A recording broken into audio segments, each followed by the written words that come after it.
I'm in the lab cooking. That cushy help me clear my mind. I see they eyes looking. I think they like the way I shine. Little bitch, stop lying to me. I know I ain't the only one. I just take it how it come. Chasing money, having fun.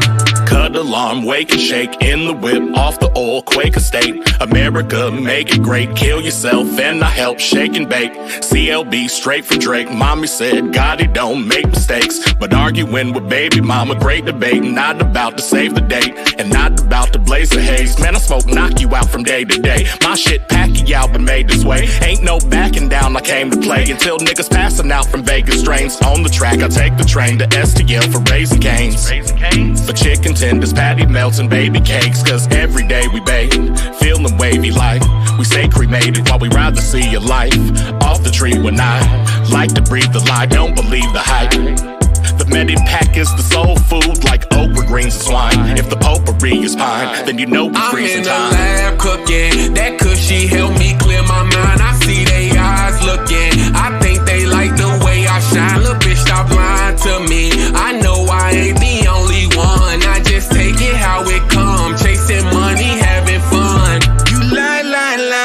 I don't got time. With no you, I'm fine. What I got is mine. I'm over shit, cold shoulder shit. Attention on, you no longer get. Little good girl turned bad bitch. I got a mission on and cash assist. Bitch tell me I'm a pacifist. I tell her pass the piff, you got some too much. It's KK, no Ku Klux. Bread boy, you too fucks. Roll something, then do something. Big paper got. What's going on? Cornbread, the Trash Panda. And y'all know how I do when it comes to rapping. You know, I'm one of the best out here. Or at least so I thought. Until I met this man. You see how he rapping? Crew Eileen, cut man, rapper extraordinaire. He gonna get us right. Stay yo. So we got the finished product, you know what I'm saying? He gonna explain what's going on here. What you looking at? You want to love here, you want your knuckles to be black. How that feels when you punch? That's cool. You got cast on? Yeah. When you turn your hand, you want an open palm, open it up. If you grapple, you want to be able to catch, hold good. You know, a boxing rap will be too much gauze and tape here.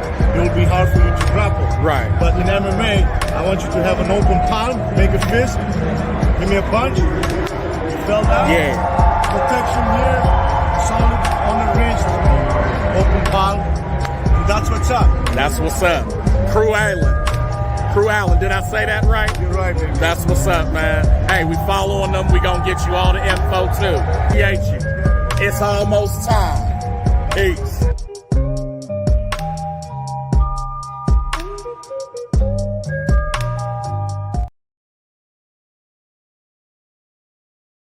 Ladies and gentlemen, this is the main event of the evening.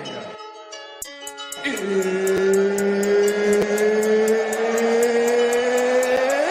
almost time!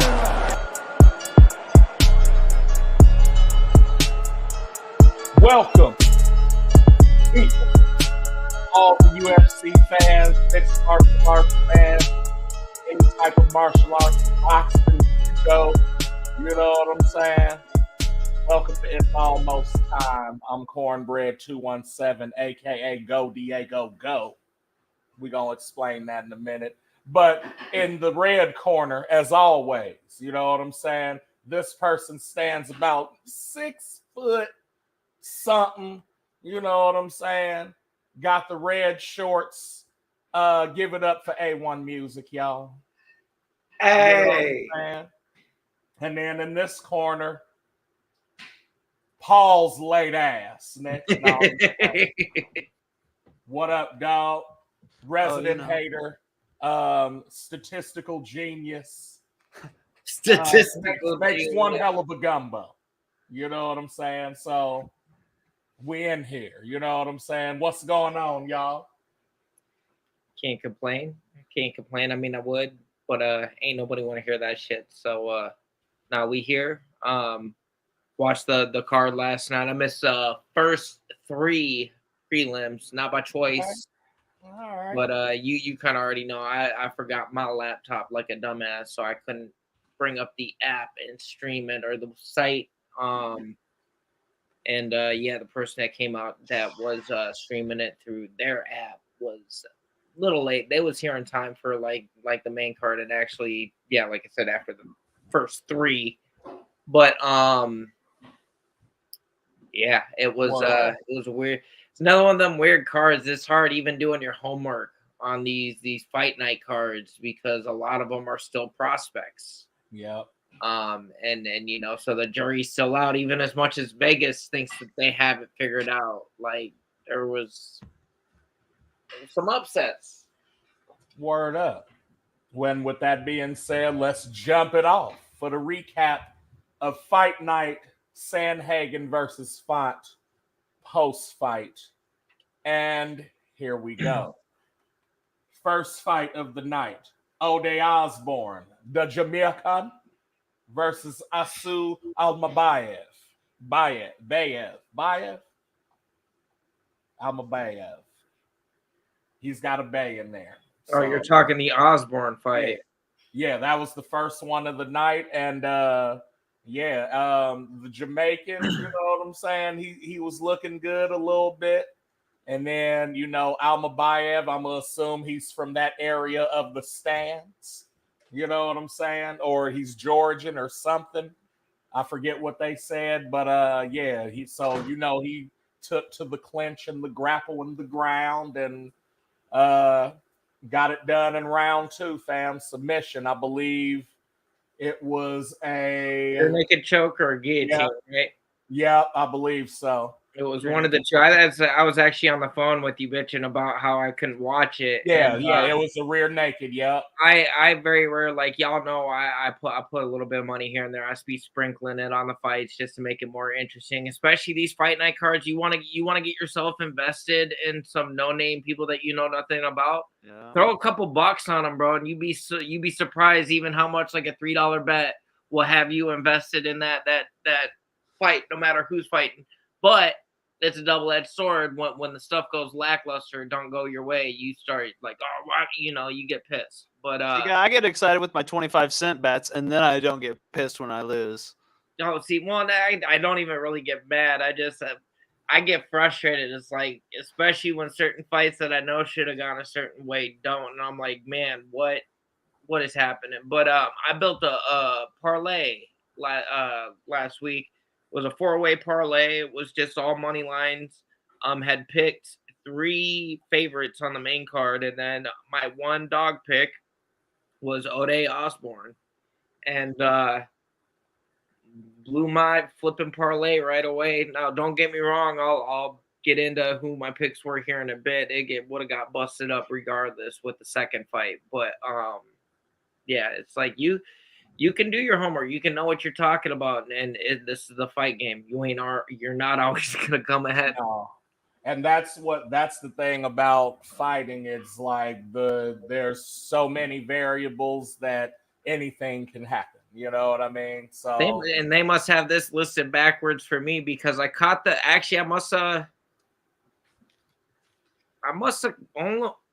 only missed 2 fights because wasn't the second fight the Durden and Hadley fight? No. You had Sean Woodson and Dennis Bazookia. Yeah, Bazookia, and I saw that fight, so maybe I only missed the first one. Now, I would like to go in on this one a little bit. Go ahead. Because I saw Sean Woodson before. And so, first of all, Golden Glove champion. Dude is lanky. Has boxing hands. He's St. Louis. And he's from St. Louis. Dude is lanky, dude. Like, and I saw him. Yeah.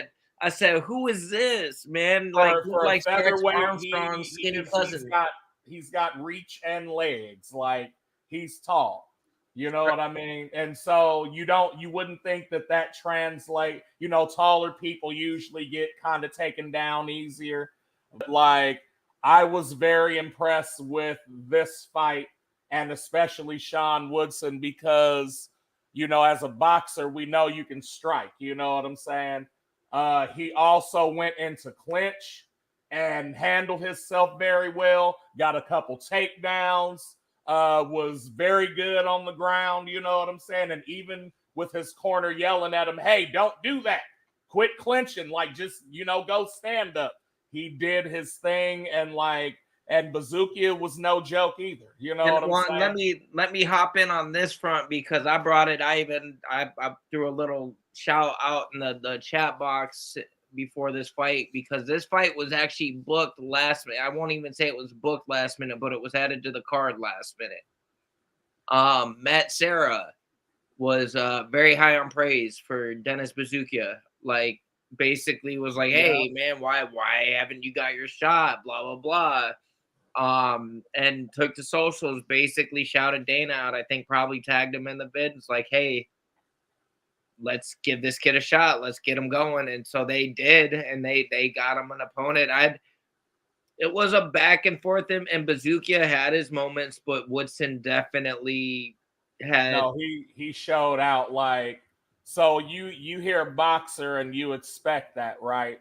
And then for a boxer to go out and do what he did, you're like, oh, either this dude's really focused on his training or he's done this before. You know what I mean? That's what it looked like. Is like he wasn't uncomfortable wherever he was at. Yeah.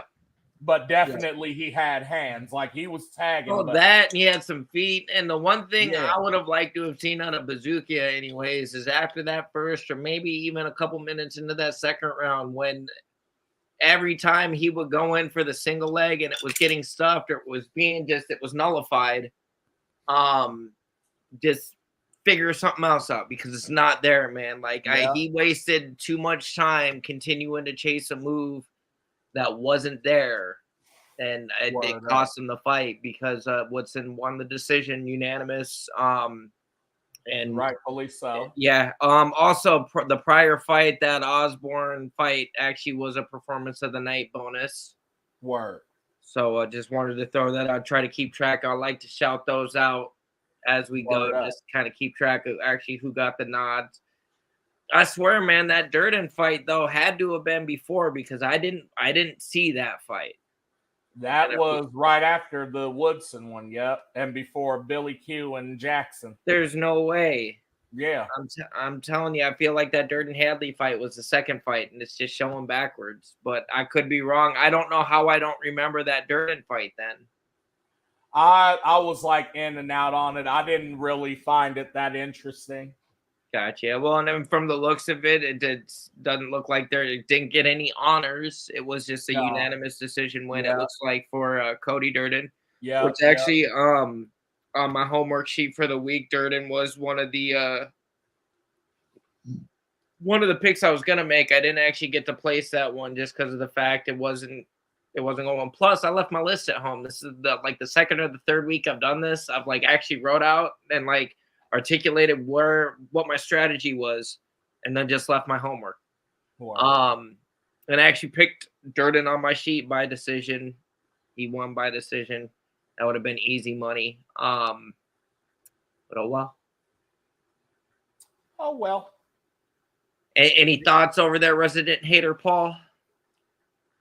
No, I enjoyed the back and forth on this one. However, I did want to throw a little Easter egg into the last fight real quick, or I guess pick up the Easter egg. I don't know if you guys caught this. Did you see the picture of Sean Woodson when he used to box at 215 pound weight class? No. The boy used to be thick. Dang. Okay. Yeah, there's pictures of me at boxing at 215. Damn. And now he's at 145. I thought that was crazy. So he's like a Volk. Yeah. Essentially, yeah, but opposite statured. It's weird too though, because I feel like it would have been easier for Volk to get down just because of his frame, but with Woodson being so tall, I'm surprised he got down that low, especially with that frame, because even when I saw him, I'm like, bro, this is like Stretch Armstrong's skinny ass cousin, man. His length, it was. I'm a tall dude and I'm not that lanky. Right. I think he might have been at Blue Trunks. He was super tall. I got my little guy over here asking me questions too. He's chiming in unofficially, training him for when he takes over the podcast someday. This all can be yours. This all can be yours. Next fight was a featherweight bout between I believe Billy Q. Yeah, Billy Q. He was the hometown kid from And Damon Nashville. Jackson. Yep. Man, this fight though. This was a good fight. I had money on Billy, and I was sweating a lot. Yeah, yeah, fam. Bro, I kind of feel like Damon got robbed on this one a little bit. Just like it was back and forth. Not gonna like it. Just man, Jackson definitely had his moments.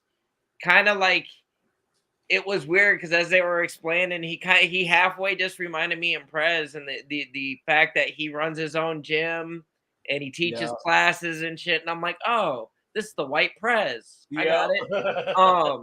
But dude showed up and actually was hanging with Billy Quarantillo. And I mean, it was like Jackson was the dog. It wasn't like he was a super crazy dog, but he made that more of a fight than he was supposed to. And and I halfway feel like that at the least should have been a split. But that's just my opinion. If I was judging it, I would have had to have given it to Jackson because it just and they was both tired at the end. Don't get me wrong. Billy Q kind of switched the momentum there in the second, but then that third round was back and forth. It was close. Word. We got some thunder. Thunder. I wanted to do the AC/DC sound. Yep.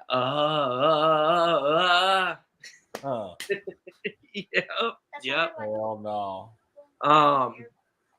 But yeah, no, that one went to unanimous decision for Billy Q. I can't say again that it was wrong per se, but if it was me, I would have gone with Damon Jackson, aka White Prez. AKA White Prez. That's funny. Next. Whoops, there it is. Whoa. Okay. Damn. Okay. Yeah, he don't look like the same person. And actually, if man, hold up, I'm gonna pull up his.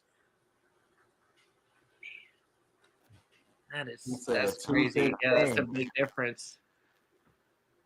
That's what I look like, except dark.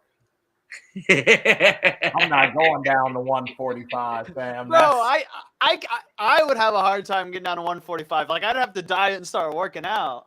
Man. And he's taller than me. Yep. And then like I'm having trouble getting I'm like, man, I don't even want to be under like 230 real shit. Because then motherfuckers think I'm gonna have cancer and shit, and I'm cool. No, they wouldn't think that. They'd just be like, oh, this dude got fit. This dude's like he lost a whole nickel.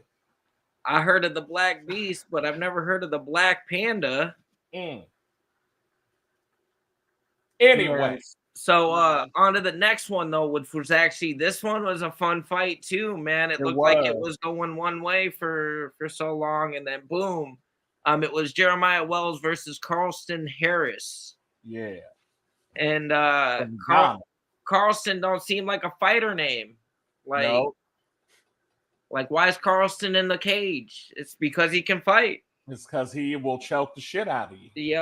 Yep. No, the first 2 rounds of this really was Jeremiah Wells just dominating and on the ground hunting for submissions. I think he almost had a Darce or Anaconda at one point. And then switched it to a guillotine for a second. Yep, and had him sweating a little bit, but going into that third round, like it looked like it was going to be more of the same. Wells came out, was pressing on Harris and was going in for the shoot, and instantly Harris just went.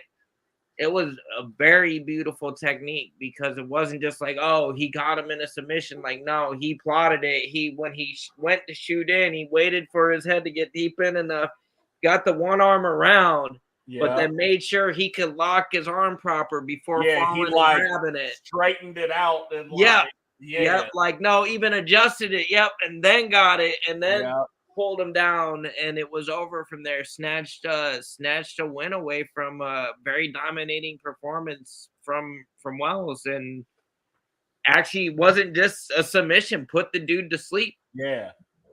The ref had to like be like, "Hey, let him go." Yep. No, and performance of the night honor too. Word up. I think it's crazy how, like, you know, it's submissions is basically the same thing, just depending what's in there is what it's called. So you know what I'm saying? Like, you do a guillotine, it's a guillotine, right? Or you have an arm in there and do it, it's an anaconda. If you do it reverse with an arm in, it's a darts. If you do it from behind, it's a rear naked. If you do it from in front, it's a ninja choke. Like, you know what I'm saying? It's like the same thing, just like, just but a variation. So it's a Dubai choke, but my right arm's in, it's a Sri Lankan choke. Like, and on the anaconda and the darts, I don't think you have to have your legs wrapped. No. I guess you don't have to on the guillotine. They do standing guillotines like that all the time. I just think of the guillotine as legs wrapped.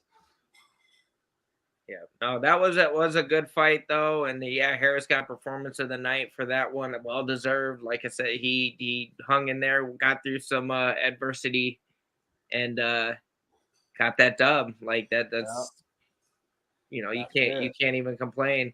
This actually brings us to the main prelim of the evening. It was Kyler Phillips versus Raoni Barcelos. Yeah. This one was actually a pretty back and forth fight. It wasn't. I won't say it wasn't entertaining. There was just a lot. It ended up going the 3 rounds. Kyler Phillips was favored to win, but Barcelos had been on a nice little streak. I think Phillips though is on like a crazy streak right now. It's just been really hot, kind of knocking everybody down they've been putting in front of him. Neither one of them is ranked. This is a bantamweight bout, and you know how hard it is to get ranked in bantamweight right now. Like, so all the killers are. Yep, and Kyler got the dub. Again, it wasn't like anybody was in super danger, but it wasn't also like Barcelos was doing a ton to make it real close. He had his moments, but UD for Kyler Phillips. Phillips had some really entertaining fights up to that point. They call him the Matrix, so if that tells you anything about what his style is like. We just didn't get to see the full Matrix this fight. And don't get me wrong, Barcelos is really tough, and again was starting to get hot. I think had put on like 3 or 4 straight prior to this, or won so many out of so many. I don't remember. I gotta start writing this shit down so I don't sound retarded when I try to quote it. But yeah, unanimous decision win for Kyler Phillips. I'm sure we'll probably be seeing him some more. If I remember right, I want to say, nope, that wasn't him that called for that. I remember who did though. First fight of the main card: Ignacio Bahamondes versus Ludovic Klein. He had a Russian fighter versus a Chilean fighter. Ignacio was actually a heavy favorite, -200 favorite to win this fight, and kind of got stuck, man. Got mad stuck. Like I was. Again, that was actually the second fight of my 4-fight parlay that didn't go the way that I thought. And actually, a lot of people had Bahamondes on their parlays as like a shoe-in. This dude was just supposed to do it. Yeah, he was running through it. He didn't. So I got a little hesitant. Almost wanted to pull all my bets. It's like, man, my homework, as good as I did it, it wasn't anything I could write home about. I didn't bet on much of the undercard. Just didn't know a lot about the fighters. I threw Osborne on my parlay because I thought, oh hey, I've heard stuff about him, seen a little bit. And it just it was not a good night for the parlay. Maybe I'll try again next week or following pay-per-view. But Bahamondes versus Klein. Ludovic actually fought a really good fight. Bahamondes, I want to say, is more of a ground fighter, and Ludovic is more boxing. But Ludovic basically nullified every takedown attempt. It was very reminiscent to another one of the fights in the prelims. I think it was the Woodson Bazookia fight, where Bazookia just continued to go for that takedown. It was the same thing with Bahamondes. He kept trying to get in the position and just wasn't able to get it down, and Klein just boxed him for 3 rounds basically. And no, he's a stand-up guy. yeah, no, Bahamondes actually had a couple good leg kicks he landed a little bit later in the fight. If he would have like invested into them, probably could have made a difference. But that's what they were saying. That's what they were saying. He's got like this front toe kick or something that he kind of uses as a jab, and like saw it like maybe twice in the first round, and then it didn't come back until, like you said, in the last minute and a half or so of the last round. Yeah. And like that's what I was saying. Like he just looked stuck. Like he forgot his game plan or something, or I don't know. It wasn't working, and I think part of it was he thought with Klein being a boxer that he was going to have that easy takedown, or where if the stand up was getting a little too much, or if he was needing a breather, needing a momentum change, the takedown was going to be there for him, and it wasn't. Right. So that threw a wrench in his plan, and maybe it would have been beneficial of his corner to tell him if they did it. I don't know, because I anytime we try to watch it on the app through the phone and then stream the phone onto the TV, anytime it cuts to commercial, we don't like it. It cuts us out the app, and we have to wait 45 seconds before even trying, because it's a weird ass thing. I don't like it. My pops here has DirecTV, and that's where we ended up watching the fights last night. And he don't have the app. I'm gonna have to try to download it for him, because he said he can't find it. But that decision win for Ludovic Klein, and well earned one again. Just piece on the feet, stuff, takedowns. Next fight was Tanner Boser versus Alexa Kamir. Kammer. I don't know. They were saying it different ways. Kammer. Alexa got his monkey ass whooped in some street hoops. Had a damn chin on him though. Like was eating a lot of that. Definitely. And that first round was such an awkward round. It was like they were both trying so hard to get established and to find the other one. It was where neither one of them could find the target in the first round. Like it was 5 minutes of them like swinging and just missing, or just barely tapping.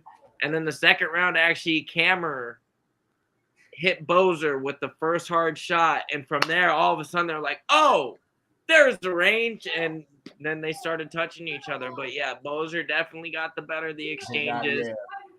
Boser was a former heavyweight though, so he better be able to handle what a 205er is throwing at him. Definitely. He's and I believe he didn't have some, or he had some not so good luck at heavyweight. I think that's probably why he decided, hey, let's see if he beat some ass too. Oh yeah, no, he was strong. He had his wins. He on the card and on the roster for a reason. He's just a 205er. He's just a natural 205er who didn't want to diet before. Now he's shredded. Yeah. But that one actually went to a decision. Boser got the dub. Unanimous. And it was well earned, but I got to give Alexa some credit, because dude had a damn chin on him and was eating it with his cop mustache. But there's some Canadians, man. Is it? Nah, he's a Serbian. Oh, the other dude's Canadian. Yeah, Boser. Yeah. Boser. That rhymes with hoser. The Dozer Boser. There you go. That's his name. But that brings us to our final 4 of the evening, and I forget even what we all picked. I know this was part of our parlay boys. Yes, it was. This is Diego Lopez versus Gavin Tucker. Gaha. Man, this The boy did it. Yeah, this became my boy real quick, fam. Well, Like, and after the Bozer fight, basically what I did, and I locked this one in, and then I waited to see the outcome, and then after that, I picked my last three. I was like, okay, that one went the way I thought it was going to. I picked Lopez to win by sub, and our boy came through, and it doesn't surprise me though, because you look at just some of the people that he rolls with and who he's been in part of training. Like, he trains with a champion. I don't care if she's a women's champion. She's a champion. And he put it on him, and he put it on him fast, man. Yeah. Like, one of the only fights I've seen lately that has just basically ended because he wanted it to. Well, but what I'm saying is there was no tap, there was no verbal. Oh, there was. Oh, it was a weird angled thing. It was hard to see as he was being rolled. He was tapping on his own arm. Okay, because I was gonna say he definitely broke his arm. Oh yeah, well, and I don't even think that the ref saw it, but Lopez, being the sportsman that he is, he felt it or seen it, was like, "Oh, yep, this is done. We're good." Yep. Like, I'm sorry that I broke your shit, but you should tap faster. Yeah. Like, he wasn't playing because he originally went in for a triangle. Yeah. And when the leg triangle didn't work, you automatically have the arm there because it's always gonna have an arm in, or you're supposed to. And yeah, it took that. It was 98 seconds. Everything, and really what happened was dude went in for a shoot or went in for a clinch, and legit Lopez just pulled guard. He just and then pulled his arm in. But like pulled it with triangle. Yeah, no, pulled him in. He didn't quite have the triangle. He pulled him in the guard at first, but then kept complete control of that right hand. Like, legit had it gripped on in between his hand and his midsection, and then snaked it closer. Yeah. Then threw the knees up and like, this dude is legit. Like, this was high level fucking jiu-jitsu. Word up. And he got performance of the night as well. Well deserved. I know he did. Shout out Diego Lopez. I know he did. Go Diego, go. Go Diego, go. Which actually, brings us to the next one, which was not part of any parlay, but we got to represent for our boy Dustin Jacoby, Illinois, former Springfield native. He chilling out in Colorado, getting his train on. And I can't even be upset. He wasn't part of our parlay. I thought he was. Wasn't mine. No, because you picked on the co-main and I picked on the main. Oh, you picked the main? Oh, yeah. Yep, and you picked on the co-main, and I told you to switch it, but you were too proud. Nah. I don't even feel bad about it either. I don't even feel bad about it. It's still a good pick. No. It wasn't. Tatiana Suarez has nobody on her resume that indicated that she had a chance to defeat Andrade. She's 10-0 against cans. Okay. Well, let's hold off on that for 60 seconds or so, because our boy Dustin Jacoby was taking on Kennedy and Nzechukwu. I have so much trouble with that dude's name, and I'm happy I got pretty close the first time because I'm not saying it again. He said, "I'm not saying it again." But Jacoby actually had been on a little bit of a skid and lost 2 in a row, I want to say, and they were decision losses. But just Jacoby is very hot in the opening. Like, his good wins, his big wins that helped him get him ranked and kind of gave him his name, they came fast. They came in the first rounds and they were TKOs. Basically, a lot of the analysts were picking Kennedy to win this one. Jacoby was a plus 120 underdog. So not like super crazy, but yeah, he wasn't supposed to win. I thought it was going to really come down to whether or not if Kennedy could weather that onslaught of Jacoby, but Jacoby played a really good game, got Kennedy kind of circling him and chasing him, and I think that one was a minute 22 in. Caught Kennedy with a really good straight, actually ate a shot to give one back and placed it better than Kennedy had, and he went down, and TKO. Basically, ref jumped in and stopped the fight. Kennedy was, yeah, he wasn't happy. He was definitely objecting to the ref, like an early stoppage. But if you saw that shot that put him down, like he was feeling it. Not to say he might not have fought through it. I watched Czech Congo get down 3 times by Pat Barry and turn around and sleep him. I've seen some crazy stuff. Would Kennedy have done that though? I doubt it. They said I doubt it. I could be wrong. Again, this is the fight game. Regardless, Jacoby pulled out the win, got a performance of the night for the knockout, so a little extra 50 G's. That's what's up. And that brings us to the co-main event, which again, what was that you were saying that there was no indication? Parlay boys. There was no indication, is what you said that she was going to be able to do that. If you compare the resumes, Jessica Andrade is insanely better. But again, you saw the odds on that, and you even made a comment last week as we were picking. Oh, I should have looked at the odds before I picked that because those are really shitty odds. It's true. And it was, and bro, so that, like, how can you stand by that Andrade pick, especially after the outcome? There was. I still think it was a good pick. I still think there was every indication. Listen, I'm gonna start shit talking your picks like you shit talk mine, and we'll see how you like it. Let's go. Let's go. Oh wait! I'm the only one who has the balls to post all my picks before they win or lose. Oh, okay, yeah, because we haven't been posting the parlays. We haven't been posting the parlays right before they've been going, right? One parlay.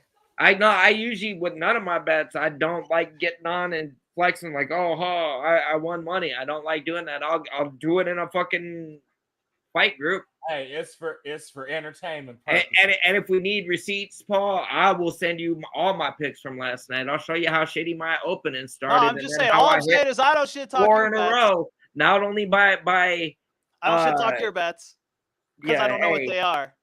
I don't know what they are.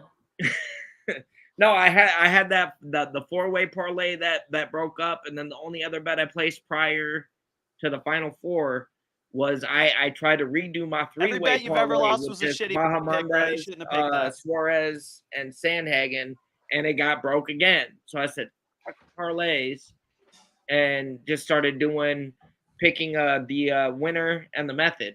And as you saw last night, went 4 for 4 on them bitches, winner and method. And I wasn't double stacking, wasn't picking both, just did my homework. Every bet you've ever lost was a shitty bet, and you shouldn't have made it. You see what I mean? Like, hey, and you're probably right. No, it's not right. The whole point. Hell no. I also got to backtrack or say that I was wrong. There was one analyst on the last week's card, the Gaethje Poirier fight. There was actually one analyst that had picked it proper, and I hadn't seen it until after the fact. Does anybody want to guess what analyst actually did pick the proper winner of that fight prior to it happening? Cruz. I don't even remember who was there. Yeah, I mean, I don't even think it was anybody there. They analyze a lot of fights. Chael? Nope. Chael had Poirier. Oh, I thought we were talking about the co-main of this. No, I was talking about Poirier and Gaethje. Out of all the analysts I had seen, I said last weekend that when we were talking Anthony about Smith? Nope. Henry Cejudo. Oh shit. I gotta give him credit because I said not a single one of them I got it right, but Henry did. So shout out Triple C. That's what's up. But yeah, this main event. Enough with this bitching and bickering about who picks is shittier, because I'm gonna win either way if they're good or bad. But yeah, Jessica Andrade versus Tatiana Suarez. My only bone to pick with Suarez is obviously the health. She's had issues not just in between February and now, but prior to that of staying healthy in between fights. She's obviously really good. 11-0 now, and pulled it out in pretty decent fashion too last night. out of a 3-round fight. Got the sub round 2, minute 31. And if I remember right, this was what Darce or an Anaconda. This is Darce. Yeah. And look good. I mean, look really good. And I get your argument too, Paul. Like her resume wasn't saying that for sure she was going to be able to do this. But you also know Suarez has a win over Grasso, right? That's true. I It's thought been that was the some most time, notable. but- But she also went to decision with Nina Nunes, who's like almost 40 years old and 11-7. So like, it's Hey, hard to- styles make fights though. Sometimes true. it's like that That's MMA true. math. It's not always what you think is going to happen. Doesn't always happen. And this is again why I love this fucking sport. You man. know, I think I just have I'm just stuck on the Andrade that fucking slammed Rose on her head and beat the shit out of her. I don't blame you. That was good. But the really big stoppage she had, or like the last big stoppage she had, and actually I'm gonna pull up the stats so I'm not just quoting off some stupid bullshit. Yeah, I'm not gonna lie, I didn't know she was on a losing So streak. she's lost to Suarez, but prior to that, she lost to Jan. Prior to that, she lost to Blanchfield. Her last win was against Lauren Murphy, which was back in Which I guess she beat the fuck out of. but you didn't finish. As bad as she beat the fuck out of her. Right. Should have had the towel thrown in. But her last big finish though was against Lemos, and that was in April of 2022. And Lemos just fought for the title. See, that's what I don't get about. Or no, it's getting ready to. She's getting ready to fight Tiiime, right? Or something like that. I don't know if they're actually fighting for the title. It might be like a title eliminator. What I'm saying is that's what I don't understand about women's sometimes is like the Carla Esparza argument. You know what I'm saying? Whereas because I'm like, man, how did she get a title shot? 1, 2, win. You know what I'm saying? And every time I've seen her, she's gotten beat, scraped. Like, you know what I'm saying? Like, I don't get it. So if Andrade beat Lemos, and I get if Lemos is on the street, maybe, you know what I'm saying? But even if she lost one more time since then,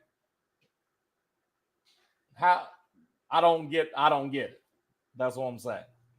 No, I definitely I get where you're coming from. Like definitely. Yeah. Some of them it doesn't make sense, but really, at the end of the day, the UFC is going to do what the UFC wants to do. If they want, somebody who's unranked to fight somebody who's ranked, they're going to make it happen. Like, the rankings are there. It's like a popularity contest, really. Right. It's who's a draw and who deserves it, who's doing what for the company. But, I mean, case in point, I'm trying to think here. There's been a couple of them like that just somebody comes in unranked. Actually, well, and I guess this was a little bit different, but when Michael Chandler made his debut against Dan Hooker, obviously they knew Chandler was good, but they didn't know how good. Shouts to fucking Dan for shouts to Dan for even taking the fight and stepping up. It just didn't work out for him, but again, styles make fights. We see how tough Dan Hooker actually is too since then. I mean, broken arm in this fight against Jalen Turner and finished that fight and got the dub. Dude is tough, but Chandler put way too much on him at once, and it was but yeah, no, like I said, with Suarez and Andrade, Suarez made that look like light work. Yeah, and she said she's trying to make a title push. I don't blame it. She has aspirations to be double champ, 2 weight classes. I think strawweight and what would it be? Flyweight? Yeah. Something like that. But yeah, no, she definitely has a shot at doing it. I mean, she'd be fighting possibly Grasso or Shevchenko. I mean, she's going to have some competition. It's not going to be easy, but really in any division at this point, even the weaker ones, you get into that top 5, and that's where you're going to find the real killers, where you're going to find the usually the most elite of the elite when they get it right. But that brings us to the main event, which was the final part. If I can find the damn button. Ladies and gentlemen. Parlay boys. Yeah, which was Corey Sandhagen versus Rob Font. I want to say probably just had Corey by money line for our official parlay. But yeah, had him actually by decision to win on the on my personal bet. Actually, like I said, I placed this one I think right before the Jacoby fight started. I placed all 3 of them at the same time, but I was up in the air about how I wanted to place on Sandhagen, if I wanted to grab TKO or if I thought he was going to point it. And ultimately, if you go look, Rob has lost, but he's never been KO'd. A lot of it are decision losses, or he'll, usually pull out a KO victory. So I figured it was a smarter bet to pick him by decision. And sure enough, got the decision. Man, were people in Nashville upset at that main event, man, booing the shit out of it. And I get it because, the only reason I get it is everybody liquored up. Everybody boozed up by that point and don't want to see that. They don't care about technical battles on the ground, chess matches. They just want to see a slobber knocker. They just, especially Nashville, Tennessee. Yeah, wrong place to pull out a technical fight, Corey. How dare you? Nah, I loved it because I seen it coming. I knew Rob Font's a very, very tough fighter and has very, very good power. Like, knows what he's doing. And if you don't believe me, just look at his fight prior to this. When he took on Adrian Yanez, nobody saw that coming. Yanez had been streaking, just sleeping everybody. Was the hype behind that kid was fucking legit. And Font was like, okay, let's bang. Let's have a good war. Let's see who comes out. And the first couple minutes of that fight, it went really good for Yanez. Pieced him up, had Rob's left eye like legit moused up, was getting ready to start inflating, and then Rob grabbed him behind the head and caught him like on the just brought his fist to his chin in one of the most beautiful ways I've ever seen in a fight, man. And the way Yanez fell and just got pieced after that, like, Font's tough. So it didn't surprise me that Corey took the approach he did, but there, I guess, had been some jawing pre-fight and at the fighter meeting about how Font was pissed that Sandhagen and a lot of the other guys in the division don't take his ground game serious. Don't think he's got good ground game. Well, Corey showed you need to fucking work on your ground game. No disrespect, Rob. I know you beat the shit out of me. I'm not talking about me. But no, there are levels to this. And Corey got to the top. He got beat by some of the best competition in this division and had to go back to the drawing board because Corey's always had really good hands, always had really good technique and had implemented it. But when he got to the top and he lost to Jan, how did he lose? He lost on the ground. He lost to a wrestler. So naturally, as an already elite fighter, what are you going to do when you go back to the drawing board? Work on that wrestling defense. Yep. You're gonna and that the Dominic Cruz was actually one of the commentators last night, and I love when Cruz calls fights because you get a really interesting perspective. You get the mind of a fighter in your ear telling you why shit's going this way. He was getting mad at the crowd too, like, hey, I get that they're booing, but like, you guys got to understand this is a chess match happening right here. It's every time that, like, I want to say Sandhagen was 100% for takedowns last night. 100% on his takedown attempts. That's fucking brilliant. Especially, it's like he was training for an Nurmagomedov fight or something. Yeah, like he was training to fight a Dagestani fighter or something, right? Right. But one of the commentators, it might have even been Cruz, that said it. He said, when Sandhagen went back to the board, he said, basically, I'm going to get my wrestling right. I already know. I know how to strike. My submissions are there. But I'm going to I'm going to get good enough in every facet to where I can outstrike a wrestler. I can out wrestle a striker. I can out do whatever I need to do against any given opponent that's going to make me different. And I'm going to be that dude that when people hear that they have to fight me, they don't want to, like, because they don't think it's going to be possible to beat me. And he's got the tools to do it. It was a very one-sided main event last night, and I knew it was going to be. Like, just had this feeling that Corey wasn't going to chance doing all this work. It was already at a catch weight, so they're fighting at 140, 5 pounds heavier. Well, I guess 4 pounds heavier than the limit for the division. But it was a short notice fight for Font. And yeah, I forgot about that.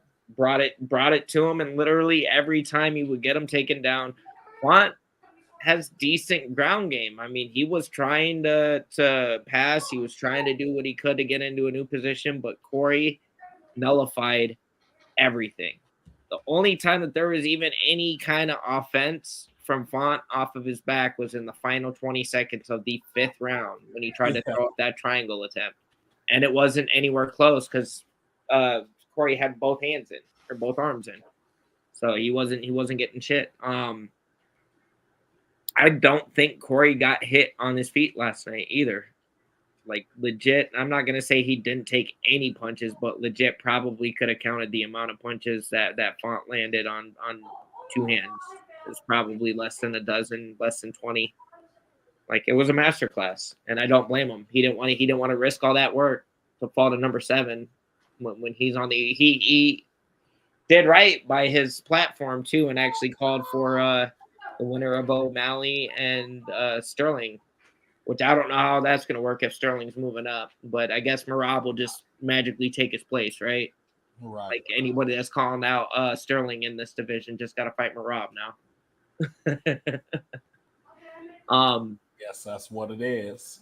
Yep. But oh yeah, Tatiana Suarez got fight of the night bonuses as well. Basically, everybody that threw up a submission last night got a bonus. Word up. It's about damn time. Yep. They just don't call them submission of the nights anymore. It's all performance of the night. Which, why not, I guess. But looking ahead briefly, because we actually, I guess we got about 10 minutes before you got to cut out. Yep. Looking ahead to next weekend is another Fight Night Live. It says at the Apex in Vegas, and it's the Vicente Luque and Rafael Dos Anjos. Yeah. Big shout to Dos Anjos. Like, what? How long has this dude been relevant and like in the top 10? For a second. Like, he was a former champ at one point. Yeah, I was gonna say he was 155 champ at one point. He's but he's fighting at welterweight now, and he's ranked number 9 at welterweight. Word up. My God, he's a decision machine. Little round tree on that. But Luque is a very, very good fighter too. There's a reason they got him as the main fight. This dude has been in some wars and it's delivered. Brazilian versus Brazilian. See how that goes. Oh, by the way, too, Tatiana Suarez earned her black belt in jiu-jitsu. Yeah, last night. Yep.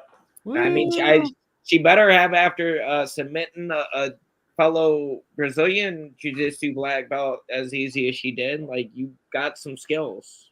Yep. Word and up. You ain't lying, I guess. No, okay, I'm looking at Luke.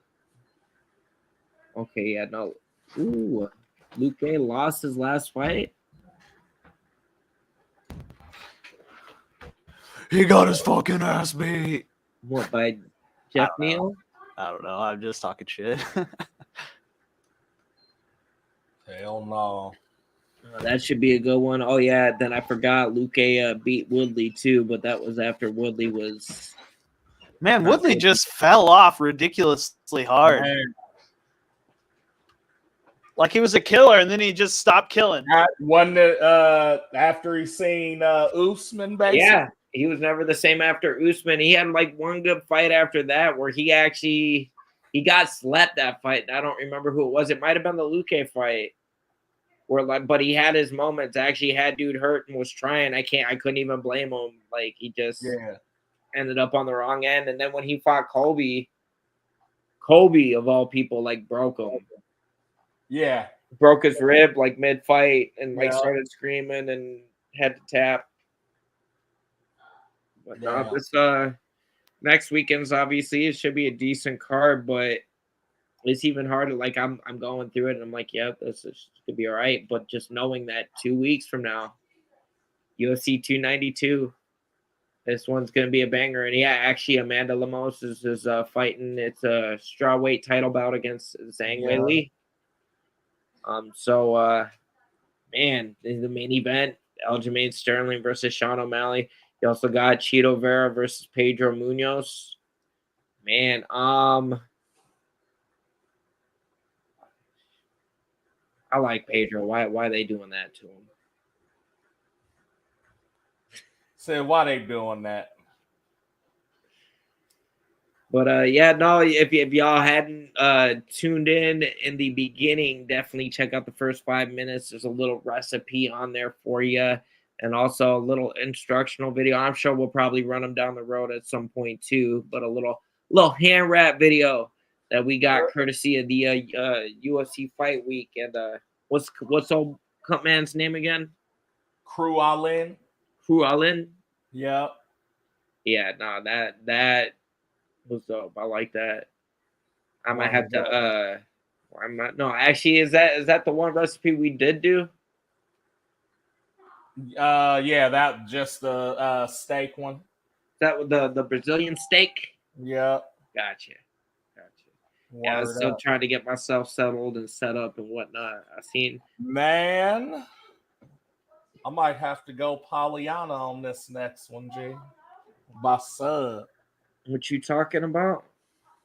My pick for the next fight. Oh yeah, hey, good way to end it. And grab your pen, Paul, so that way you don't got to go back and rewatch it. So Yasmin got 4 out of her last 5 wins, but they all decisions. Versus Polly got 3 out of 5, but they subs. So that's Polly? why I'm leaning more towards sub for Polly. Okay. Man. All right, I'm fucking making notes. I'm looking. And also, Polly was the one who caught the arm bar by Dan Hardy's wife back when Shevchenko fought Carmucci the second time. Carmouche or whatever.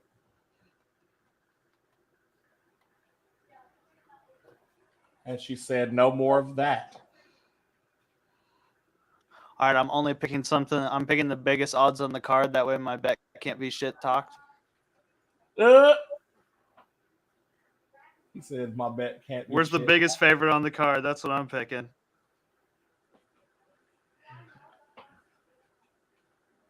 Hell no. Actively inhibit my ability to make a good pick and then wonder why I make a bad pick. Well, whose idea was it to pick on the show? Not mine. He said, not mine. I'll tell you that right now. It was mine. I mean, I don't care. Hey, I'll do it. No, it's fun. It's all in good fun. Yeah, right. So what? The next one is the 19th card, or no? No, it's the 12th. Fuck, there's not even any big fucking favorites on this card, really. I'm gonna lock mine in while you still looking. I'm gonna go with the dog, but fan favorite here. I'm gonna just go money line on the Cubs Swanson fight. All right. This is actually, it looks like an earlier card as well. Word up. When's this one? Yeah, the main card starts at 6 6 p.m. 6 p.m. Central Time. 6, yeah. And I don't know if that's like when all of them start, because it doesn't even have a difference. It's not showing the difference of undercard. Well, this one, the one yesterday started at 5 and the main was at 8, and then that lasted to like midnight. Yep. They're about 11:30. Because then if you want to touch briefly before we get off of here, we also know what happened, what was on last night. An honorable mention to Nate Diaz, Jake Paul, because I watched it, and I mean, it's kind of what I expected it would be from a UFC boxer versus a boxer. And even though he's only been pro like the last 3 years, the homie got some stuff. You know what I'm saying? Like, it's very misleading about Jake Paul. It's a gift and a curse. Like, he's been able to come up like he has and make the money he has because he's been a YouTuber, a former Disney star. But if this dude was like on the local circuit or was on a thing, respect. Am I back? No. Yeah. Yeah. Yeah, it was all of a sudden, it told me bad connection. But yeah, no, Paul's not a bad fighter. What I'm saying though is like that fight was cool, but I feel like the most exciting fight was between Silva and H2O Silv, in which H2O is only 19, and like they saying this dude is already on the way to becoming champ, like he's got it already. You know what I'm saying? Ended his opponent with a body shot, a left hook to the body. Did it twice and knocked him down once. He got back up. He did it again, and he was like, I'm cool. And endorsed by Snoop Dogg. They both from Long Beach. Snoop and his family are in touch. You know what I'm saying? That was cool. But yeah, as far as the main event, it was decent. Kinda one-sided. You know what I'm saying? It just looked like Nate smoked a whole 8 before he went in. I'd seen another comment, a few of them, as people said something about like Nate must have been drunk. Yeah. So I don't know, but like Nate, the Diaz's have always right. Kind of, no, yeah, I like, and Nate might have been high as fuck in there, off a whole 8 because. What was it? Diaz was over in Strikeforce or like went and competed in a Grand Prix or something, won the thing, and then they disqualified him because they're like, "No, there's no way you weren't high when you were in there. Like, you have such high levels." Like, how is being high a negative, fam? Well, no, but like literally, even when he got suspended or took his 3-year suspension, it was under performance enhancing. So what does that tell you? Anybody paying attention? Performance enhancer. There you go. Cannabis. Weed is a performance enhancer. Yep, that must be because Diaz caught 3 year. In the bedroom. Nick caught 3-year ban on performing because of it. Whatever. If you're in your bulking phase in your powerlifting, it probably helps. Eat more. Well, no, really, what it is, why a lot of athletes and especially bodybuilders will go to it is like, especially when you're taking all these supplements and stuff to like get amped and ready to go and just like that. It's hard to come down, especially if you're training all day and you're working out all day. You'll get overly tired, but you can't shut off, or you'll just it's bad. So yeah, cannabis, you throw that into the mix and the night. Bye. Yep. But on that note, we're hitting our deadline for the evening. Anybody who is tuned in tonight, big shout out. Don't forget to like, subscribe, the hearts and the reacts, yes, and all that. Yes, all of it. Even if you tuned in for 10 fucking seconds and left, thank you. We'll be back next weekend. I'm sure probably Sunday, maybe earlier in the day, maybe not. Actually, probably be later because I'm gonna be down in St. Louis next weekend, taking the little man to Six Flags. We got some passes. Y'all are more than welcome to come along with. But yeah, we hit the park, we hit the water park, and probably get a room, and then doing little second stint on Sunday before I take him home.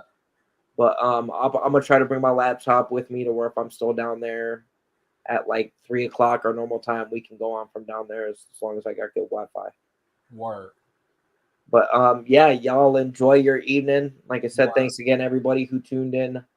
We really couldn't be doing this without you. We could, but we probably just look crazy talking to ourselves. So A1 signing out, and it's almost time. Ladies and gentlemen, this is the main event of the evening.